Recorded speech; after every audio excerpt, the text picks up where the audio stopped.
เหตุอัคคีไฟไหม้เหือนประชาชนบ้านส้นขัวเมืองหัวเมืองแขวงหัวพัน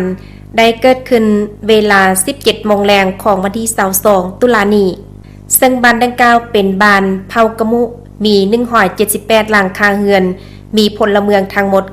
951คนยิง458คน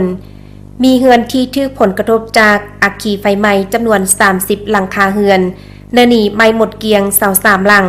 และ7หลังแมนไหม้เสียหาย30ส่วนหอย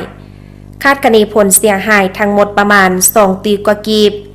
สาเหตุที่พาให้เกิดอัคคีไฟไหม้ในครั้งนี้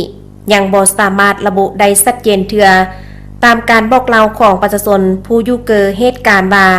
ได้ยินเสียงแตกดังขึ้นอยู่เฮือนถ่าวสมดีแล้วก็เกิดมีแปลวไฟลุกขึ้นแพร่ลามไปยังไววา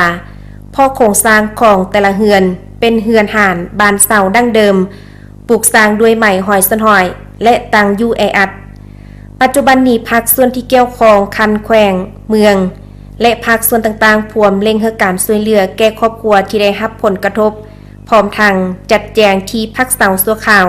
และได้นำเอาสังกะสีเครื่องนุ่งห่มเครื่องเสริมสวยประจำวันที่จำเป็นจำนวนหนึ่งลงช่วยเหลือในเบื้องต้นแล้วโอกาสนี้ท่านผู้โซนธรรมวิสัยของเจ้าแขวงแขวงหัวพันยังได้นำเอาเงินจำนวนหนึ่ง